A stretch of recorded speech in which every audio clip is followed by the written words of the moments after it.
E aí, eu fui convidada ano passado, né, a escrever o prefácio desse livro maravilhoso. Foi o maior prazer que eu tive, né? Realmente, todos os artigos no livro tinham muito a ver com a minha vivência, com as minhas experiências, né, com os meus interesses também. Então, realmente foi um prazer ler cada um dos artigos e anotar algumas coisas, né, também. E escrever o prefácio realmente foi muito prazeroso, foi uma honra também, né? E eu fico muito feliz de fazer parte disso. Que, como vocês sabem, né, eu comecei um blog feminista, eu escrevo a Lola Escreva, já faz 16 anos, faz muito tempo, né, em 2008. E por causa desse blog, eu sou alvo de muitos ataques, então ler sobre a internet como um campo de batalha, para mim, é importante, né? E como vocês viram, o livro é dividido em 3 partes, né? Que tem feminismo e ativismos online, antifeminismo, discurso de ódio e ferramentas de pesquisa, né? E eu gostei muito, desde o começo, o primeiro artigo, né, que foi a introdução do livro, da Cristina e da Helene, né, falando justamente que quando o Bolsonaro ganhou, né, vocês não sabiam o que fazer, né, assim como nós, que não sabiam se escondiam ou se mostravam, né? Então, o que podia ser feito naquela época? Mas esconder-se não representava de jeito nenhum parar. Elas nunca cogitaram parar, né? Nunca cogitaram parar com o ativismo, deixar de ser feministas, deixar de pesquisar e publicar. Não, né? Não foi isso. Mas era assim, prosseguir com as pesquisas sem tanto alarde, né? Porque a gente sabia muito bem que a gente ia ser um dos alvos preferenciais do bolsonarismo. A gente já era e, né, com eles no poder ia piorar muito, como de fato aconteceu, né? Um dos artigos é sobre o grupo feminista Lateses, né? E aquela performance, né, que elas fizeram, que era muito legal, que foi reproduzido em todo mundo, né? Um estuprador no seu caminho. E aí, quando houve essa manifestação do estuprador em seu caminho no Rio, né? Em 2019, foi antes da pandemia, as feministas cariocas acrescentaram o verso: Marielle presente, o assassino dela é amigo do presidente. O que realmente a gente não está inventando, né? E eu acho impressionante, porque eu acho que em qualquer outro país o presidente teria caído. Não, é muita coincidência, sabe? Que assim, o assassino da Marielle, no dia do assassinato, se encontrou com outro assassino da Marielle, assim, a poucos metros de distância do presidente do país, que todos milicianos, né? Todos milicianos, ainda teve aquele negócio todo com o porteiro, que a gente ainda não, talvez a gente nunca descubra, né, o que realmente aconteceu, mas o porteiro jura que o outro assassino veio e chamou para falar com o Bolsonaro, né, com o seu Jair. Enfim, eu fico impressionada.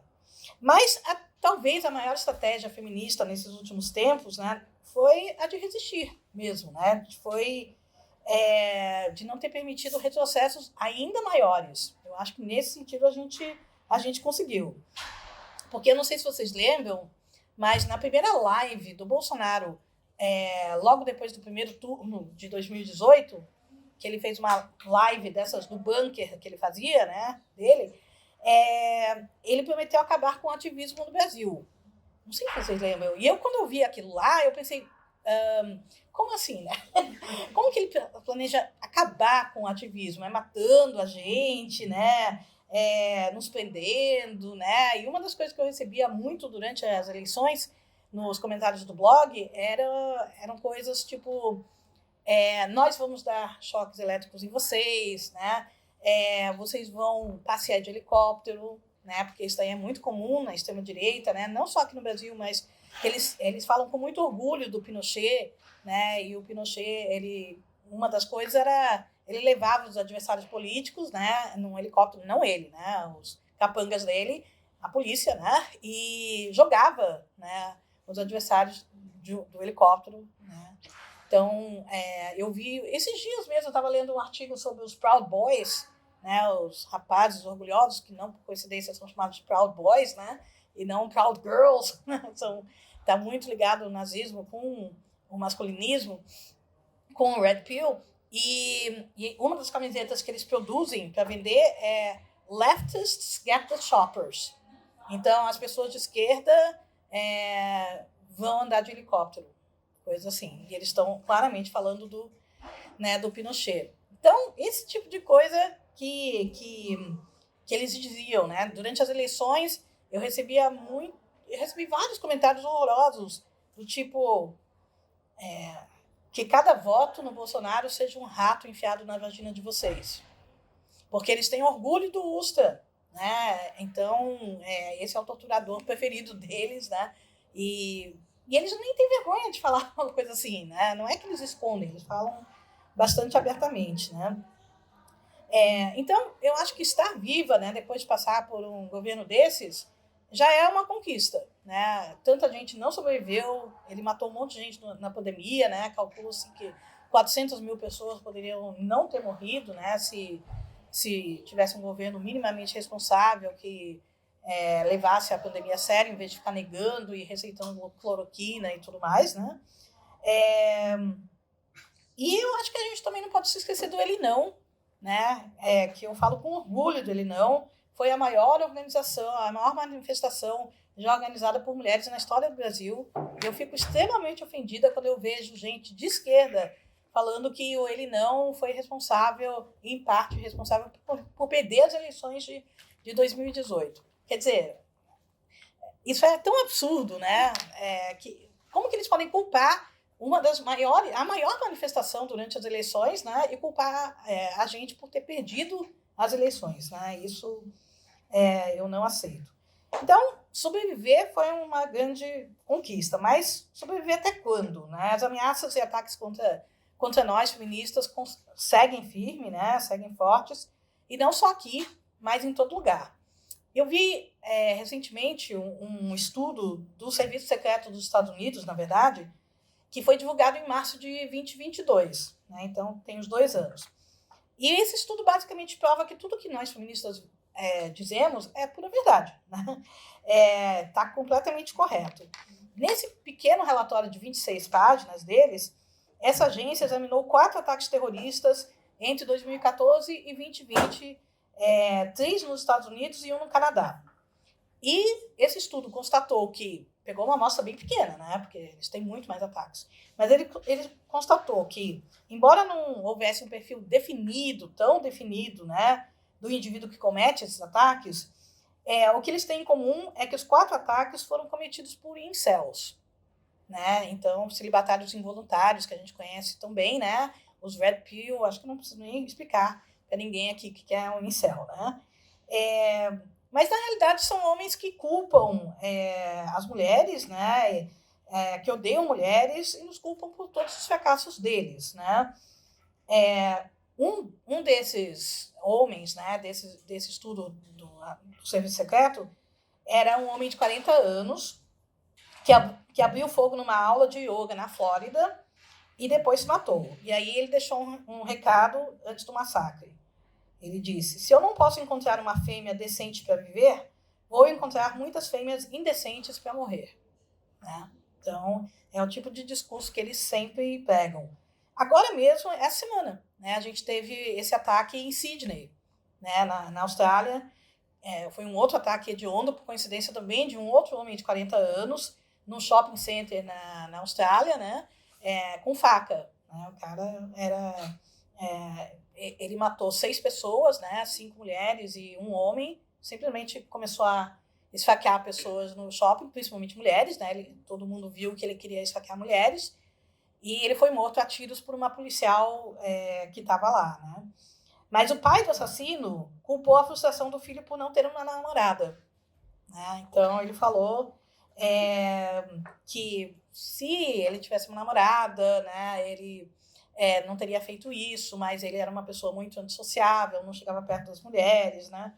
E isso não é uma exceção, né? Qualquer pessoa que entra em qualquer canal, Red Pill, né, qualquer mídia, vai ver que esses homens realmente odeiam mulheres, odeiam negros, homossexuais, e são homens de extrema direita, né? Isso tem que ser dito, não dá para fingir, não é esquerdomacho que comete esses massacres, né? Eu não estou dizendo, não estou limpando a onda, né, dos homens de esquerda e mulheres de esquerda também, que são misóginos, são racistas, são homofóbicos, tem bastante. Mas é diferente, gente. É diferente. Não são grupos organizados de misóginos. Nesses 13, 12 anos que eu sou atacada por esses grupos, até agora eu nunca conheci um homem de esquerda que fosse desses grupos. Né? Pode ser que existam, mas eu não conheci. Né? Eu vejo sempre o perfil dos homens dos trolls que entram no meu blog.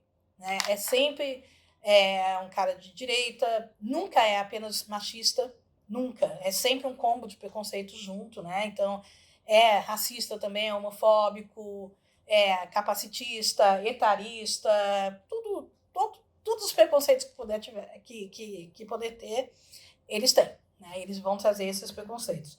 Então, são...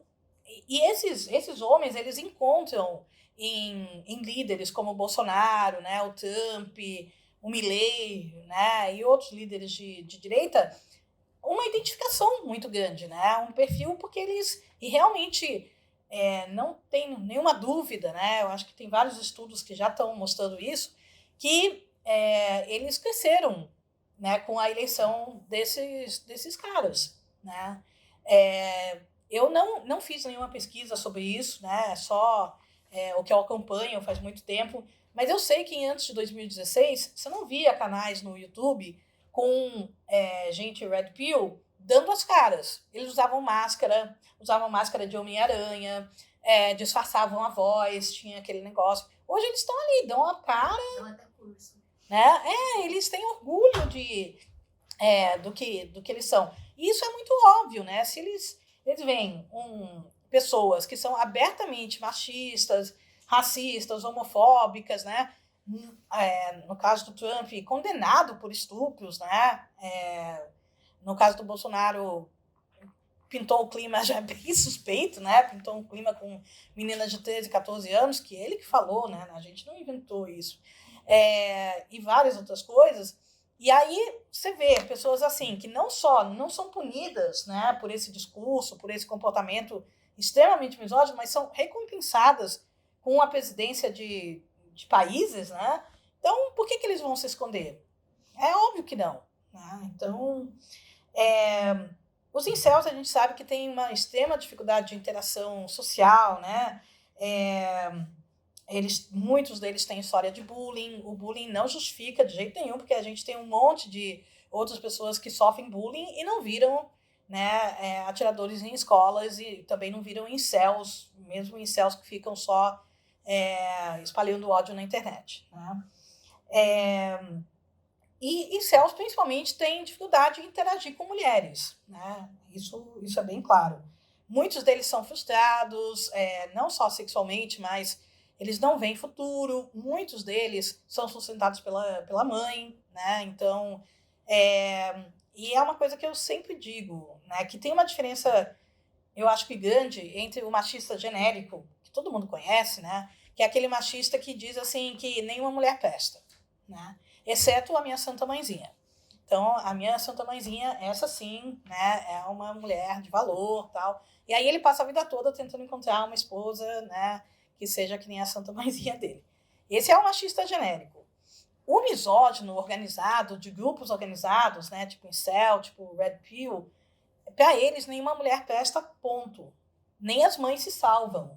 Sério, eu cansei de ver nessas comunidades, o mantra deles é não existe mulher exceção. Isso é uma das coisas que eles repetem o tempo todo. Então, não adianta que seja a mãe deles que sustenta eles, ainda assim, elas são vadias, né? E são mulheres, então eles odeiam elas e elas devem morrer e tudo mais. Mulheres religiosas, né? Mulheres conservadoras, muitas mulheres que defendem as mesmas coisas que eles defendem, né? Que acham que os homens são injustiçados. Tem muita mulher antifeminista, a gente sabe muito bem, né? Vocês devem conhecer várias na Assembleia de vocês. Né? Enfim, e tem muitos estudos realmente mostrando essa conexão entre a extrema-direita e o masculinismo, né? Bom, eu não tenho tempo e muita gente já conhece, né? Vários dos ataques que eu sofro, que já sofri, né? já contei muitos desses ataques em livros, em artigos acadêmicos, em posts no blog, né, em dezenas de entrevistas e palestras. Um dos ataques mais comuns, né, que muitas mulheres e jornalistas em geral sofrem, é o assédio jurídico. Né? Então, você ser processada por algo que você escreveu. Isso tem um poder muito grande, porque é o poder do dinheiro mesmo, né, de calar a gente, e a gente fica pensando 5 vezes antes de publicar alguma coisa, porque podem te processar. Eu já fui processada 11 vezes. Né? É muito ruim isso, né? Por mais que eu tenha uma advogada que trabalha para mim pro bono, né? Ela não me cobra nada, e por mais que muitas das vezes eu só perdi um processo, né, até agora, mas eu já tive que fazer acordos em outros, né? E acordos tem que pagar uma quantia para parar o processo, porque senão vai continuar e o processo, sei lá, é em Rondônia. E aí, se você tiver que ir para Rondônia, né, você vai gastar muito mais do que pagar R$1.000 para a pessoa. Né? Então, se eu peço doações no blog, as pessoas atendem rápido. Então, o problema não é tanto financeiro, mas é muito exaustivo, né? Você passar por um assédio jurídico desses, né? E os últimos processos não foram nem por coisas que eu escrevi no meu blog, no Twitter. Você escreve um tweet, né? Que, Twitter, gente, assim, o X, né? Que daqui a pouco ninguém vai se lembrar do que você falou, né? Quem se lembra de um tweet de 2 dias atrás? Ninguém, né? Aí o cara vai e processa, né? Então, o processo que eu perdi foi de um professor da UNB, né? Que a Amanda Aldi denunciou por estupro, né? E ela também foi processada. Felizmente, ela ganhou os processos, quer dizer, ele não conseguiu levar adiante, mas ele processou muita gente que se solidarizou com ela, como eu. Eu simplesmente me solidarizei com ela, porque é uma pessoa que eu respeito, é uma amiga, né? A gente ficou com ela em vários congressos e tal, e aí eu sou processada por me solidarizar com uma vítima de estupro, né? Uma coisa realmente terrível. Não perdi muito, né?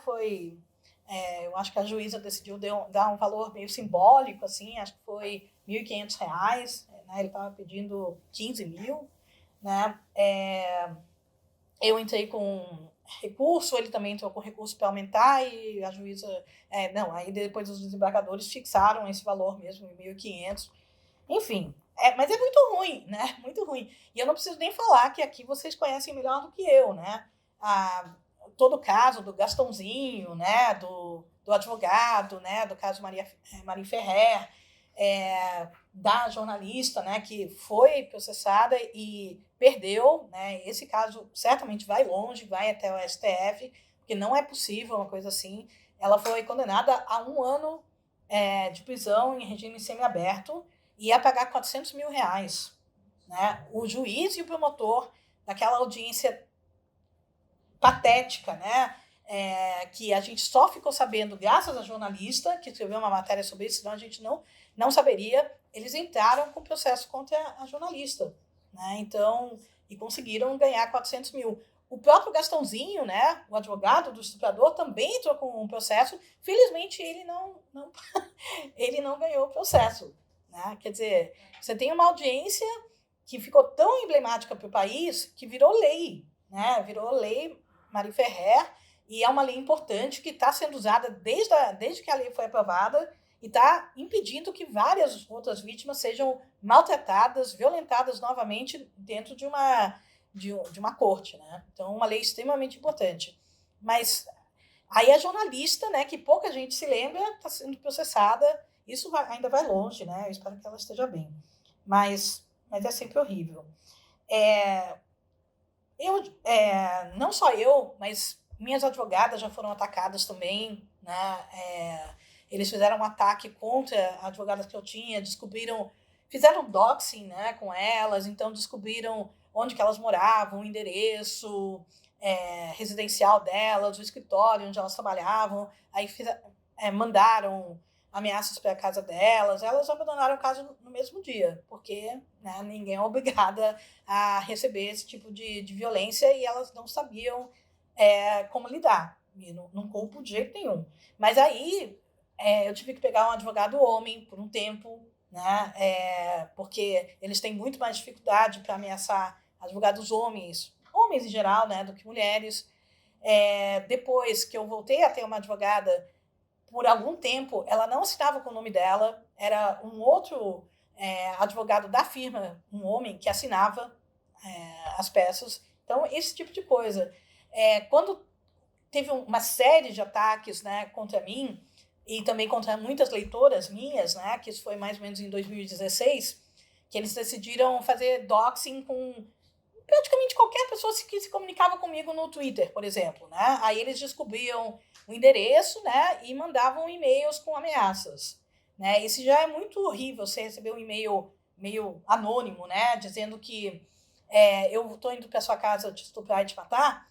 Imagina você receber um e-mail falando: eu sei que você mora na rua tal, né? E tá certo o endereço.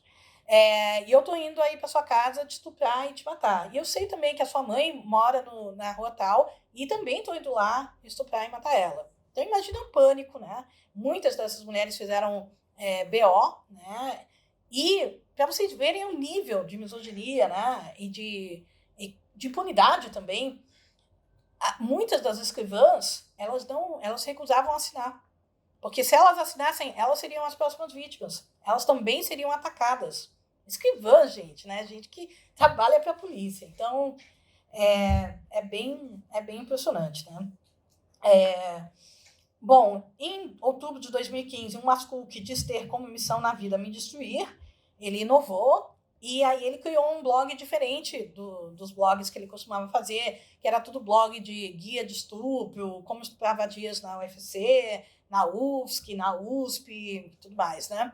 E aí ele inovou e fez um blog fingindo que era eu, né? Com o meu nome, fotos minhas, link para o meu currículo Lattes, meu endereço residencial, meu telefone residencial. Eu recebia vários telefonemas de homens indignados com o blog que não era meu, né? E era um blog de ódio, quase uma caricatura de uma feminista, né? Então, o que eles imaginam que é uma feminista, que é uma mulher que odeia homens, né? Então, eu era pintada como uma professora que ia para a minha biblioteca, né, da UFC, pegava todas as bíblias e fazia uma fogueira na praça, né, e queimava todas as bíblias, né? Imagina. E aí chegaram ao cúmulo de... Eu sempre rio, mas é que foi antes do termo fake news. Isso foi em 2015, né? Então, o termo fake news realmente só se popularizou com a eleição do Trump, né? Então, naquela época não tinha nem o termo, né? Mas eles falaram e muita gente acreditou que eu realizava aborto em sala de aula em alunas na UFC, né? Então, eu, professora de letras, né? Com grande conhecimento, né? Da anatomia humana, realizava aborto, né, em sala de aula na UFC. E teve cartas para ouvidoria, né, teve um monte de coisa. Eu fui chamada para depor pela Polícia Federal como réu, né, e eu tive que provar que aquele blog não era meu, né, que não foi muito difícil, porque, felizmente, eu estava monitorando o Chan, né, de onde veio aquele blog, e assim que o blog foi lançado, eu fui numa delegacia e fiz um BO falando: olha, esse blog não tem nada a ver comigo e o autor é o Marcelo, né? Passei o endereço dele e tal, né? Enfim. No Natal de 2016, enviaram um e-mail para o reitor da UFC, né? Ameaçando atentado à bomba, né? Se eu não fosse exonerada, né? Então, eu também fui chamada para depor na Polícia Federal como ré, né? Pediram o meu HD e pediram a senha do meu e-mail para... Eu não sei exatamente o que eu tinha que provar, né? Porque o reitor que recebeu o e-mail... Eu recebi aquele e-mail também em cópia, né? Outras pessoas receberam. Mas eu imagino que eles não pediram o HD do reitor, né? Mas pediram o meu. Eu fiquei... né? E foi naquela semana... entre Natal e Réveillon, que ninguém trabalha, né? Então, não tinha advogada para ir comigo, né? Eu tive que ir sozinha para a polícia e foi meio estranho. Mas eu dei a senha, né? Eu falei, não tem nada para esconder. Mas depois eu fiquei pensando, todo mundo tem alguma coisa para esconder, né? Então, por exemplo, uma das coisas, eu recebo ainda hoje, né? Acho que toda feminista recebe muito e-mail de mulheres, meninas desesperadas querendo fazer um aborto, né? Então, pedindo alguma sugestão, tem alguma clínica, ou onde que eu posso comprar um remédio que não seja falsificado, né? Se tem algum endereço, algum telefone. E a gente não pode nem responder, porque é crime, isso daí a gente pode ser realmente incriminada por isso, né? Então, eu respondo falando, infelizmente, eu não posso te ajudar, mas aí mando uns links, né, para matérias, né, que talvez, porque a informação não é crime, né? Então, mas imagina se a polícia fosse atrás dessas mulheres, né, que mandam e-mails para feministas querendo fazer um aborto, né? Então, todo mundo sempre tem alguma coisa para esconder, né? Geralmente eles ficam mais carentes no Natal, Réveillon, né? Tem muitas ligações de Natal e Réveillon. Aí, às vezes, eu nem falo nada, né? Tiro o fone do gancho, às vezes eu não aguento e falo, sua mãe sabe que você tá ligando para uma professora, né? Para uma feminista ameaçando ela de morte, de estupro e tal, né? Deixa eu falar com a sua mãe. Chama sua mãe aí. Aí os caras eles ficam histéricos, né? Eles começam a gritar, xingar, né? E negam, porque, em geral, né? Eles moram com a mãe, são tratados por ele. Mas, mas isso também teve, é difícil falar no lado bom, né? Mas isso gerou também, despertou o interesse, né? Eu dei várias entrevistas na época, principalmente relatando a minha dificuldade em denunciar essas ameaças, né? E esses ataques. Foi feita uma pesquisa investigando o Telegram, né? E foi visto que essas violências contra mulheres são muito maiores, né? Acontecem em um grau muito, muito mais numeroso do que outro tipo de discurso de ódio, né? Durante as eleições de 2022, todos os tipos de violência virtual, como LGBTfobia, racismo, capacitismo, xenofobia contra o Nordeste, né? Dispararam. Mas nenhuma tanto quanto a misoginia. A misoginia é 4 vezes maior que todos os outros discursos de ódio juntos. Então, a misoginia realmente é um denominador comum, sabe? É o que une todos esses grupos, né? E antes, os discursos ficavam mais restritos a chans, né? E fóruns, muita coisa na Deep Web também, né? Mas hoje eles se espalharam pelo Instagram, pelo YouTube, o TikTok, Telegram, né? Então, o que faz tantos rapazes, né? E muitas vezes meninos procurarem esses canais, né, e se juntarem a esses canais. A gente sabe que a internet nunca foi um lugar seguro, não só para mulheres, mas para outros grupos historicamente oprimidos, né? Mas, às vezes, a gente tem essa sensação que piora, né? Que nada é feito. E essa sensação de insegurança tem que passar pela regulamentação das redes. Não pode ficar de fora, né? Eu vi uma notícia, ano passado, que me chamou muita atenção, não tem tanto a ver, mas tem a ver, era sobre uma dupla em Fortaleza que foi presa. Eles já tinham 3 milhões de reais no banco, que eles conseguiram em pouco tempo. Como que eles conseguiram esses 3 milhões? Eles falsificaram 18 sites do governo, né? Então, a pessoa clicava naquele site para pagar, por exemplo, o licenciamento do carro, e era levado para o site deles, que era igualzinho, né, ao site do governo, e aí o dinheiro ia para eles, não ia para o governo, né? E eles pagavam para o Google para colocar o nome deles, patrocinado, em primeiro lugar nas buscas. Por isso que as pessoas clicavam neles antes até de clicar no site do governo. Aí o Google falou, não, gente, não tem nada a ver com isso. Como não tem? Quer dizer, acontecendo na plataforma deles, né? Eles recebem dinheiro para divulgar um site golpista, né? Como que não tem nada a ver? Claro que tem, né? Então, isso não pode ser aceitável, né? E aqui a gente está falando de estelionatários, né? Mas a gente sabe que isso existe, esse princípio da plataforma virtual, né? Servir de palco para outros crimes, é a mesma coisa, né? A gente vê os algoritmos que divulgam, espalham esses sites, recomendam esses sites, né?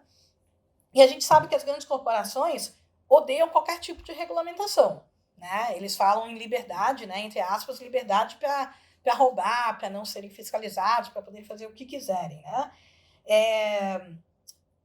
Gostaria de só lembrar que mais de uma década atrás, quando os Estados Unidos discutiam a regulamentação da mídia, o CEO da Disney se manifestou contra ter regras para emissora de TV. Né? Ele falou que a TV é um eletrodoméstico como outro qualquer. Né? Ele comparou com uma torradeira. Né? Por que vai ter regras para as TVs e, gente, primeiro que é óbvio que tem regras para a torradeira, né? Tem normas para a torradeira, né? Mas não é a mesma coisa, né? Quer dizer, a torradeira tem um poder limitado que a TV não tem, né? A TV tem muito mais. Isso me lembra, eu não posso deixar de contar, né? Que vocês devem lembrar também, o ministro, né, da Casa Civil do pior governo de todos os tempos, né, o Onyx Lorenzoni, que em 2019 ele comparou, lembram, gente, o risco para uma criança de alguém manter uma arma de fogo em casa ao risco de ter um liquidificador. Vocês lembram quando ele falou, o que impede a criança de entrar, né, de abrir um liquidificador, colocar a mão dela? É a mesma coisa que ter uma arma em casa. Né? Ele falou isso aí oficialmente, né, num dos lançamentos, né, do Bolsonaro, mais uma regulamentação liberando as armas, né, que a gente vê hoje o mal que isso faz, né, todas essas armas na mão da milícia, né, do crime organizado, né, aumentando os homicídios, aumentando também os feminicídios, porque todo mundo sabe que isso aumenta os feminicídios também, né? Então, é vergonhoso. Então, a responsabilidade das ferramentas, né, é bem clara. Quando você vai criar alguma coisa, quando você cria uma plataforma, você tem que pensar também como que essa plataforma vai ser mal usada, como que essa plataforma vai ser usada para o mal, né? E como impedir que isso aconteça. Então, é responsabilidade, né? E tem que impedir de não só atacar, né, ameaçar mulheres, tal, espalhar mentiras, né? Como também ameaçar a democracia, negar uma pandemia, né? Promover um golpe de Estado. Né? Tudo isso é responsabilidade deles. Só no final de 2018, né, e depois do escândalo da Cambridge Analytica, é que o Facebook admitiu que fake news e discurso de ódio, só um exemplo, né, mas é um exemplo que o Facebook teve que admitir, que essas fake news na plataforma deles ajudaram a catapultar uma campanha genocida anti-muçulmanos em Mianmar por vários anos. Porque não era só que o Facebook abrigava grupos, comunidades que promoviam esse ódio, mas eles também divulgavam, eles promoviam, né? Eles recomendavam esses grupos, né? Através de indicativos como grupos que você deveria integrar e descubra. Né? Quem já não recebeu um monte dessas indicações? Indicações para grupos genocidas. Né? Então, e a gente nem precisa falar do Elon Musk, né? Que, além de ser um bilionário, né? Que já deixou bem claro que pode patrocinar um golpe quando quiser na Bolívia e no país que ele quiser, né? Além disso, além dele ter esse poder e o dinheiro para isso, ele é um ativista de extrema-direita. Né? Isso é bem claro mesmo. O ex-Twitter, né, hoje X, promove o ódio. Né? Isso a gente vê abertamente. Só para dar um exemplo, né, o maior perfil nacional-socialista, leia-se nazista, né, dos Estados Unidos, festejou ano passado ao adquirir o seu selinho verificado. Né? Porque eu perdi o meu selinho. Mas agora, pagando, qualquer um pode ter o seu selo. Né? Então, o canal neonazista tem um selo verificado, porque eles pagam. Né? Então, não só o X permite que todo um conteúdo neonazista seja divulgado, né? Como eles patrocinam. Eles recomendam, o algoritmo recomenda esses sites que têm algoritmo, que tem o selinho verificado. Para mim, são cúmplices, né? E a gente já está advertindo sobre o Discord faz tempo, né? Bem antes do Fantástico ter feito algumas reportagens ano passado, que são muito bem-vindas, porque é importante que toda a população saiba o que está acontecendo, né? Pessoalmente, eu nunca tinha ouvido falar do Discord antes de dezembro de 2020. Porque aí eles vão encontrar um ambiente acolhedor, eles vão se sentir parte de um grupo, e lá eles podem ser misóginos à vontade. Né? Muitas vezes eles já entram num grupo que é abertamente misógino. Outras vezes, o recrutador vai testando aos poucos. Né? Então, vai testando, tipo, tá falando de mulheres, né? Em vez de escrever a palavra mulher, já começa a falar de vadias, né? Ou, né, de merdalher, bostalher, coisas assim, que são termos que eles usam também. E aí vem a reação desse menino. Como que é a reação? Né? Esse menino fala, opa, sério? Você está chamando todas as mulheres de vadias, né? Você não tem mãe, não? Quer dizer, é tão estranho isso, né?